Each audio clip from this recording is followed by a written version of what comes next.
Hello friends, ఎలా ఉన్నారు? ఇది ఆ విశ్వం యొక్క పుట్టుక మరియు మానవ జీవితం, భూమి, గ్రహాలు ఎలా ఏర్పడ్డాయి అనే దాని మీద ఇక్కడి నుంచి వీడియోస్ రాబోతున్నాయి. అందరూ తప్పనిసరిగా చూడాలి. అసలు ఈ విశ్వం ఎలా ఏర్పడింది? కోట్లాది కోట్ల నక్షత్రాలు ఎలా పుట్టాయి? అసలు ఇవన్నిటికీ పట్టుకుని ఉన్నటువంటి శక్తి ఏంటి? ఈ అన్నిటికీ చాలా థియరీలు ఉన్నప్పటికీ సైంటిఫిక్ పరంగా ఉన్నటువంటి ఒకే ఒక థియరీ, అదే బిగ్ బ్యాంగ్ థియరీ. అసలు బిగ్ బ్యాంగ్ ఉనికి ప్రారంభమైనప్పటి నుంచి చాలా ఆధారాలు ఉన్నాయి. అసలు బిగ్ బ్యాంగ్ థియరీ అంటే ఏంటి? ఈ విశ్వం పుట్టుక పరిణామానికి కారణం ఏంటి? విశ్వ ఆవిర్భావానికి అప్పటి నుంచి ఇప్పటి వరకు జరిగిన ప్రయాణం ఏంటి అని మనం ఇప్పుడు తెలుసుకుందాం. 1382 సంవత్సరాల క్రితం మనుషులు, భూమి, నక్షత్రాలు, గెలాక్సీలు ఇవేమీ లేవు. చివరికి స్పేస్ అనేటువంటిది, టైం అనేటువంటిది, లైట్ అనేటువంటిది కూడా ఎక్కడ కూడా అసలు భౌతిక సూత్రాలు ఎక్కడా కూడా లేవు. అసలు ఏమీ లేదు అంటే అది శూన్యం అని అర్థం. అటువంటి శూన్యంలో పుట్టిందే ఈ బిగ్ బ్యాంగ్. ఒక చిన్న అణువు కంటే చిన్న పరిమాణంలో ఉన్నటువంటి ఒక బిందువు నుంచి ఆవిర్భవించిందే ఈ ప్రపంచం, ఈ యొక్క విశ్వం. విపరీతమైన ఎనర్జీతో కొన్ని ట్రిలియన్ డిగ్రీల టెంపరేచర్ వద్ద జరిగినటువంటి ఒక పెద్ద విస్ఫోటనమే ఈ బిగ్ బ్యాంగ్. మన అందరికీ ఒక సందేహం వస్తుంది, అసలు ఏమీ లేని శూన్యం నుంచి ఆ బిందువు ఎలా ఏర్పడి ఉంటుంది అని. దీనికి సైన్స్ చెప్పి ఒకే ఒక ఆన్సర్, ఎవరికి ఏమి తెలియదు అని. అసలు ఇది ఎందుకు ఏర్పడింది కూడా, ఎలా ఏర్పడింది కూడా మనకి ఇంతవరకు తెలియదు. ఈ బిగ్ బ్యాంగ్ థియరీ అనేది బిగ్ బ్యాంగ్ జరిగిన తర్వాత ఏం జరుగుతుందో చెప్పగలుగుతుంది, కానీ అసలు బిగ్ బ్యాంగ్ ఎందుకు జరిగింది అనేది ఇంతవరకు ఏ సైంటిస్ట్ కూడా కనుగొనలేకపోయారు. అసలు బిగ్ బ్యాంగ్ ముందు ఏం జరిగింది అనే దానికి కూడా సమాధానం లేవు. ఇప్పుడు దేవుణ్ణి నమ్మేవాళ్ళు అసలు శూన్యం నుండే బిగ్ బ్యాంగ్ కారణమైతే ఆ బిందువు ఏర్పడడం అసాధ్యమని, ఈ విశ్వాన్ని దేవుడే తయారు చేశాడని చెప్తూ ఉంటారు. కానీ సైన్స్ మాత్రం అస్సలు శూన్యం అనేదే లేనప్పుడు బిందువు ఎక్కడి నుంచి వస్తుందని వాళ్ళ అభిప్రాయం. దేవుడు ఎలా వస్తాడని వాళ్ళ అభిప్రాయం. ఈ రెండు ప్రశ్నలకి సమాధానం లేదు. మతం అనేది, నమ్మకం అనేది వారి వ్యక్తిగత అనుభవాలు, వారి యొక్క ఆధారాలను బట్టి ప్రాక్టికల్గా నిర్ధారించే వరకు దేనిని ఎవరు నమ్మరు. మతం, సైన్సు రెండు కూడా అసలు నిజమేంటో, విశ్వం పుట్టుక కారణం ఏంటో తెలుసుకునే ప్రయత్నంలోనే ఉన్నాయి. ప్రస్తుతానికి మనమైతే బిగ్ బ్యాంగ్ గురించి తెలుసుకుందాం. గెలాక్సీలు, నక్షత్రాలు, గ్రహాలు, ఎన్ని రకాల జీవాలు ఏర్పడడం కావలసినటువంటి అతి పెద్ద శక్తి అంతా కూడా ఒక ఆటం కన్నా చిన్న సైజులో ఉన్నటువంటి బిందువు నుంచి వచ్చింది. అలా ఉన్న చిన్న అణువు కాస్త పెరగడం, అది పెద్దదవ్వడం మొదలైంది. దీనినే బిగ్ బ్యాంగ్ అని అంటున్నాం. బిగ్ బ్యాంగ్ అంటే ఒక భారీ పేలుడు జరిగిందని అనుకుంటారు, కానీ అక్కడ పేలుడు ఏమీ జరగలేదు. ఒక బెలూను ఊదితే ఎలా అయితే పెరుగుతూ ఉంటుందో ఒక చిన్న బిందువు అన్ని వైపులా విస్తరించుకుంటూ పోయింది. సరిగ్గా ఈ బిగ్ బ్యాంగ్ జరిగినప్పుడు స్పేస్, టైం పుట్టుకొచ్చాయి. ఇప్పుడు ఉన్నటువంటి ఫిజికల్ ఫార్ములాస్ అన్నీ కూడా అప్పుడే కనుగొనబడ్డాయి. అప్పటి వరకు టైం అనేది లేదు కాబట్టి బిగ్ బ్యాంగ్ ముందు జరిగింది అనేదానికి ప్రశ్నమే లేదు. అసలు ఇలా యూనివర్స్ సెకండ్కు 3 లక్షల కిలోమీటర్ల దూరం ప్రయాణించే కాంతి కంటే ఎక్కువ వేగంగా ఎక్స్పాండ్ అవుతూ పెరుగుతూ వచ్చింది. ఇలా వేగంగా విస్తరిస్తున్నటువంటి ఈ యొక్క యూనివర్స్లో ఎటువంటి మ్యాటర్ అంటే ఎటువంటి పదార్థం కూడా లేదు, కేవలం ఎనర్జీ మాత్రమే ఉంది. ఐన్స్టీన్ చెప్పినట్టు దాన్ని బట్టి E=mc² అనే ఫార్ములా మీ అందరికీ తెలిసి ఉంటుంది. ఎనర్జీ అనేది మ్యాటర్గా మారదు, అలాగే మ్యాటర్ అనేది కూడా ఎనర్జీకు మారగలదు. అంటే ఎనర్జీ మ్యాటర్ అవ్వచ్చు, మ్యాటర్ అనేది ఎనర్జీ అవ్వచ్చు. ఉదాహరణకి ఒక బాంబు పేలింది అనుకుంటే అక్కడ ఉన్నటువంటి కొంచెం పదార్థం విస్ఫోటనం చెంది భారీగా ఎనర్జీ రిలీజ్ అవుతుంది. ఇక్కడ బిగ్ బ్యాంగ్లో దీనికి రివర్స్ ఎనర్జీ అనేది మ్యాటర్ పార్టికల్స్గా మారిందనమాట.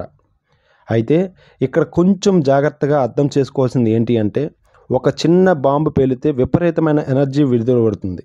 అలాంటిది విశ్వంలో ఇన్ని కోట్ల భారీ నక్షత్రాలు, గ్రహాలు ఎలా ఏర్పడ్డాయి, మ్యాటరు ఎలా తయారైందని, అసలు ఎనర్జీ ఎక్కడి నుంచి వచ్చింది, ఎంత ఎనర్జీ విడుదలైందో ఒకసారి ఊహించుకోండి.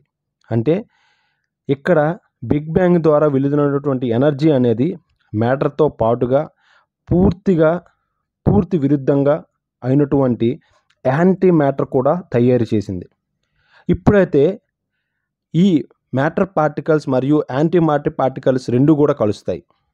చిన్న పేలుడు జరిగిన తర్వాత మళ్ళీ ఎనర్జీ మారుతుంది. ఎనర్జీ నుంచి మ్యాటర్ తయారయ్యాక మళ్ళీ అది ఎనర్జీగా మారుతుంది. అయితే విశ్వం ఏర్పడడంలో అర్థం లేదు. ఇప్పుడు యూనివర్స్ నక్షత్రాలను, గ్రహాలను తయారు చేయాలి. ఎలా అవుతుంది అంటే, మ్యాటర్ పార్టికల్స్ మరియు యాంటీ మ్యాటర్ పార్టికల్స్ అనేవి సమానంగా ఉండకుండా అదృష్టం కొద్దీ రెండు సమానంగా విడుదలవ్వలేదు. ప్రతి 100 కోట్ల యాంటీ మ్యాటర్స్ పార్టికల్స్కి 100 కోట్ల ఒక్క మ్యాటర్ పార్టికల్ తయారయ్యాయి. అంటే ఇక్కడ ఒకటి ఎక్స్ట్రా మ్యాటర్ పార్టికల్ తయారైందనమాట. అంటే ఒక మ్యాటర్ పార్టికల్ ఎక్స్ట్రాగా తయారవడం వల్ల ప్రతి సంవత్సరం మిగిలి ఉన్నటువంటి మ్యాటర్ పార్టికల్స్ అన్నీ కలిసి ఈ అనంత విశ్వంలోని కొన్ని కోట్ల నక్షత్రాలు, గ్రహాలు ఏర్పడ్డాయి. నిజంగా ఇది అద్భుతమే కదా ఫ్రెండ్స్. సరే, బిగ్ బ్యాంగ్ జరిగినప్పటి నుంచి ఈ స్టేజ్ వరకు ఎంత ప్రాసెస్ జరిగిందో మీకు అర్థమై ఉంటుంది. ఇప్పుడు ఈ యూనివర్స్ వయసు ఎంతో తెలుసుకుందాం. ఒక సెకండ్లో 10 లక్షల వంతు, అంటే ఒక సెకండ్ టైంని 10 లక్షల భాగాలు చేస్తే అందులో ఒక భాగం ఎంత ఉంటుందో కొంచెం సమయంలో ఇప్పటి వరకు మనం చెప్పుకున్న ఈ ప్రాసెస్ అంతా జరిగిపోయింది. అంటే ఈ ప్రాసెస్ అంతా కూడా ఒక సెకండ్లో 10 లక్షల టైం డివైడ్ చేస్తే వచ్చినటువంటి టైంలో ఇంత ప్రాసెస్ మనం చెప్పుకుంటే ఆ ప్రాసెస్ అంతా అయింది. ఈ ప్రాసెస్ అంతా జరిగేంత వేగంగా ఈ యూనివర్స్ పరిణామాలు చెందుతూ ఉండడం మీరు గమనిస్తూ ఉండొచ్చు. ఈ కొద్దిసేపట్లోనే ఈ యూనివర్స్లోని ఉన్నటువంటి చిన్న చిన్న అణువులు సైజు నుంచి 60 బిలియన్ మైళ్ళ పొడవు పెరిగిపోయింది. ఈ సమయంలో ఈ యూనివర్స్ సుమారుగా 18 ట్రిలియన్ ఫారెన్హీట్ డిగ్రీ ఉన్నటువంటి టెంపరేచర్ కలిగి ఉంది. విశ్వం విస్తరిస్తూ పెరిగే కొద్దీ ఈ టెంపరేచర్ అనేది తగ్గుతూ వచ్చింది. అలా మిగిలిన మ్యాటర్ ఎలిమెంట్స్లోని ప్రోటాన్, న్యూట్రాన్, ఎలక్ట్రాన్ కలిసి మొట్టమొదటిసారిగా పీరియాడిక్ టేబుల్లోని తేలికైనటువంటి ఆక్సిజన్, హీలియం మరియు ఇతరత్ర అణువులు తయారయ్యాయి. అప్పుడు ఈ విశ్వం అంతా కూడా హైడ్రోజన్, హీలియం అణువులతో ఒక పొగతో కూడిన మబ్బు వలె ఉండేది. యూనివర్స్ ఈ స్టేజ్కి రావడానికి 3,80,000 సంవత్సరాలు పట్టింది. ఇప్పుడు ఈ విశ్వం 100 మిలియన్ లైట్ ఇయర్స్ పొడవులో ఉంది. యూనివర్స్ టెంపరేచరు 4,900 డిగ్రీల ఫారెన్హీట్కి తగ్గిపోయింది. ఇలా మబ్బుగా ఉన్నటువంటి హైడ్రోజన్, హీలియం అణువులు కలిసి ఒక ప్రదేశంలోకి చేరుతూ దానివల్ల ఏర్పడినటువంటి గ్రావిటేషనల్ ఫోర్స్ కారణంగా చుట్టుపక్కల ఉన్నటువంటి మిగిలిన అణువులు ఆకర్షించడం మొదలైంది. ఇలా మొదలయ్యి నక్షత్రాలు ఏర్పడ్డాయి. ఇలా ఏర్పడిన నక్షత్రాల మధ్యలో ఉండే ప్రెషర్ మరియు టెంపరేచర్ వలన నక్షత్రాల్లో ఉన్నటువంటి హైడ్రోజన్, హీలియం అణువులు ఫ్యూజ్ అయ్యి పీరియాడిక్ టేబుల్లోని ఆక్సిజన్, కార్బన్ డయాక్సైడ్, మెగ్నీషియం వంటి మరిన్ని ఎలిమెంట్స్ తయారయ్యాయి. కానీ గ్రహాలు, అలాగే వాటి మీద జీవాలు ఏర్పడడానికి కావలసిన జింక్, అలాగే క్రోమియం, గోల్డ్, ప్లాటినం, యురేనియం వంటి బరువైన అణువులు ఇంకా తయారవ్వలేదు. వీటిని తయారు చేయడానికి నక్షత్రాలకు ఉన్న పవర్ సరిపోదు. ఆ సమయంలో ఈ నక్షత్రాలు ఒక్కసారిగా పేలిపోయాయి. దీనినే సూపర్నోవా ఎక్స్ప్లోషన్ అని కూడా అంటారు. ఈ సూపర్నోవా ఎక్స్ప్లోషన్ ద్వారా విడుదలైనటువంటి శక్తి వలన జింక్, గోల్డ్, ప్లాటినం వంటి మొత్తం పీరియాడిక్ టేబుల్లో అన్ని ఎలిమెంట్స్ కూడా తయారైపోయాయి. ఈ పేలుడు కారణంగా ఈ ఎలిమెంట్స్ అన్నీ కూడా ఈ అనంత విశ్వంలోకి విడుదల చేయబడ్డాయి, అంటే విసిరివేయబడ్డాయి. అంతెందుకు, మన శరీరంలో ప్రవహిస్తున్న రక్తంలో ఉండే ఐరన్, మన ఎముకల్లో ఉన్నటువంటి కాల్షియం, మన పీల్చుకుంటున్నటువంటి ఆక్సిజన్, ఇవన్నీ కూడా ఇలా సూపర్ నోవా నుంచి వచ్చినవే. ఇప్పటికి కూడా విశ్వంలో ఎక్కడో ఒక చోట ఈ సూపర్ నోవా పేలుళ్ళు జరుగుతూనే ఉంటాయి. ఇప్పుడు మీరు చూస్తున్న ఈ సూపర్ నోవా ఎక్స్‌ప్లోజన్స్ ఆర్ ఇవన్నీ కూడా హబుల్ టెలిస్కోప్స్‌లో తీసినటువంటి చిత్రాలు కూడా మీరు ఈ మధ్య గూగుల్‌లో చూడవచ్చు. ఇప్పటికే యూనివర్స్ వయసు 900 కోట్ల సంవత్సరాలు. విశ్వం పరిణామం 3 ట్రిలియన్ లైట్ ఇయర్స్ పొడవు. అలాగే -452 డిగ్రీల ఫారెన్‌హీట్ టెంపరేచర్ ఉంది. ఆ సూపర్ నోవా పేలుడు వల్ల ఏర్పడినటువంటి దుమ్ము, గ్యాస్ మరియు అంతా కూడా కలిసి తమ చుట్టూ ఉన్నటువంటి గెలాక్సీలన్నిటిని ఏర్పాటు చేశాయి. గెలాక్సీస్ ఎప్పుడైతే ఈ అణువుల దగ్గరకు ఉన్నాయో అవన్నీ ఆకర్షించబడి శక్తి వలన దగ్గరికి చేరుకొని ఒక గోళంగా ఏర్పడి మండలం మొదలుపెట్టాయి. మండడం వలన వీటి యొక్క సూర్యుడి లాంటి నక్షత్రాలు ఏర్పడ్డాయి. ఇలా ఒక్కొక్క గెలాక్సీలో కోట్ల నక్షత్రాలు ఏర్పడ్డాయి. అలా మనం ఉంటున్నటువంటి గెలాక్సీ మిల్కీవే గెలాక్సీ. తెలుగులో పాలపుంత అని కూడా అంటాం.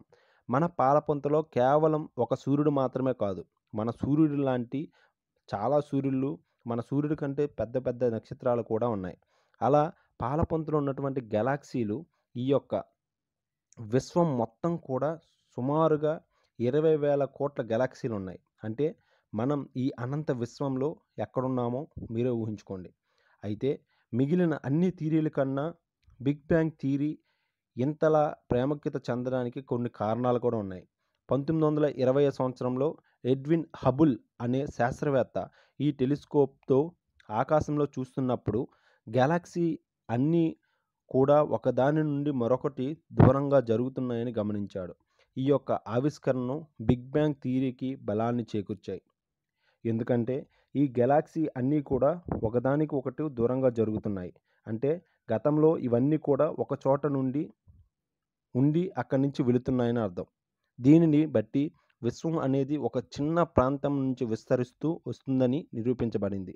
అంతేకాదు 1964లో రాబర్ట్ విల్సన్ మరియు ఆర్నో పెర్నాంజెస్ అనే ఇద్దరు శాస్త్రవేత్తలు సిఎంబి అంటే కాస్మిక్ మైక్రోవేవ్ బ్యాక్గ్రౌండ్ రేడియేషన్ని కనుగొన్నారు. అంటే బిగ్ బ్యాంగ్ జరిగినప్పుడు ఏర్పడినటువంటి శక్తివంతమైన కాంతి స్పేస్తో పాటుగా ఎక్స్పాండ్ అవ్వడంతో వేవ్ లెంత్తో మార్పు కారణంగా మనకు కనిపించే విజిబుల్ లైట్ నుంచి మనకి కనిపించని ఇన్ఫ్రారెడ్ మైక్రోవేవ్స్గా మారి ఇప్పటికీ విశ్వంలో ప్రయాణిస్తున్నాయని వాళ్ళు కనుగొన్నారు.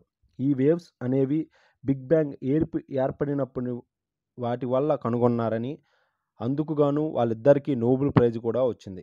అయితే మనం కూడా ఈ బిగ్ బ్యాంగ్ సంబంధించినటువంటి మైక్రో వేవ్స్ని గుర్తించవచ్చు. అది ఎలా అంటే మనం పాతకాలం టీవీలు తీసుకుంటే మనం ఛానల్ చేంజ్ చేస్తున్నప్పుడు 2 ఛానల్స్కి మధ్య చుక్కలుగా చిన్నటువంటి నాయిస్ వస్తూ మీరు చూసే ఉంటారు.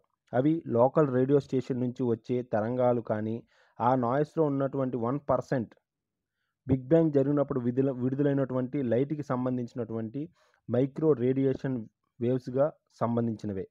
వాటికి ఇవన్నీ కూడా సంబంధించినవే అవుతాయి. ఎందుకంటే నాసాకి చెందినటువంటి WMAP మరియు యూరోపియన్ స్పేస్ ఏజెన్సీ చెందినటువంటి ప్లాంక్ స్పేస్ క్రాఫ్ట్ అనేవి విశ్వ అంతటికి ఎప్పటికప్పుడు స్కాన్ చేస్తూ ఉంటాయి. ఈ విశ్వంలో నిరంతరం ప్రయాణిస్తూ ఉండే రేడియో మరియు మైక్రోవేవ్స్ని రిసీవ్ చేసుకుంటూ ఉంటాయి. ఈ వేవ్స్ అనేవి కొన్ని ఇతర నక్షత్రాల నుండి గెలాక్సీల నుండి వస్తూ ఉంటాయి. మరి కొన్ని మాత్రం మన ముందు చెప్పుకున్నట్లుగా బిగ్ బ్యాంగ్ జరిగినప్పుడు ఏర్పడినటువంటి కాంతి తరంగాలకు సంబంధించినవే అని వీళ్ళు చెప్తున్నారు. అలా ఇవి రిసీవ్ చేసుకున్న వేవ్స్ కాబట్టి ఈ విశ్వం 13,82 సంవత్సరాల వయసు కలిగి ఉందని శాస్త్రవేత్తలు కనిపెట్టారు. అలాగే హబుల్ టెలిస్కోప్ తీసి పంపుతున్నటువంటి విశ్వాంతరంగంలో సంబంధించినటువంటి కొన్ని చిత్రాలు ఇవన్నీ కూడా బిగ్ బ్యాంగ్ థియరీకి బలం చేకూరుస్తున్నాయి. ఏది ఏమైనప్పటికీ మనమందరం కూడా సూపర్ నోవా పేలుడు వల్ల ఏర్పడినటువంటి దుమ్ము ధూళి కారణంగా ఏర్పడిన వాళ్ళమే. దానివల్లనే మన భూమి దాని మీద జీవాలు వాటి పుట్టుక ద్వారా సాధ్యమైంది. ఈ గ్రహాలు, ఈ యొక్క నక్షత్రాలు మాత్రమే కాదు, మనం కూడా యూనివర్స్ పరిణామ క్రమంలో భాగమే. మనం మొదలుపెట్టినటువంటి ఈ యొక్క యూనివర్స్ టాపిక్ ఫర్దర్ వీడియోస్ కూడా ఇక ముందు వస్తుంటూ ఉంటాయి. అందరూ కూడా తప్పకుండా ఫాలో అవ్వండి. దీని తర్వాత గ్రహాలు ఎలా ఏర్పడ్డాయి, సూర్యుడు ఎలా ఏర్పడ్డాడు, భూమి ఎలా ఏర్పడింది, మానవులు ఎలా జన్మించారు భూమి మీద, దాని తర్వాత వాళ్ళ యొక్క జీవన విధానాలు ఎలా ఉన్నాయి, వాళ్ళ యొక్క నాగరికతను ఎలా పెంచుకున్నారనే వీడియోస్ని ఫర్దర్ మేము అప్లోడ్ చేస్తాం. దయచేసి అందరూ ఫాలో అవుతారని కోరుకుంటున్నాం. ఈ వీడియో మీకు నచ్చితే అందరూ సబ్స్క్రైబ్ చేయండి. మీ ఫ్రెండ్స్ అండ్ ఎవరైతే చిన్నపిల్లలు స్టూడెంట్స్ ఉంటారో వాళ్ళకి షేర్ చేసి అందరికీ మా ఛానల్ని సబ్స్క్రైబ్ చేయమని కోరుకోండి. Thank you so much.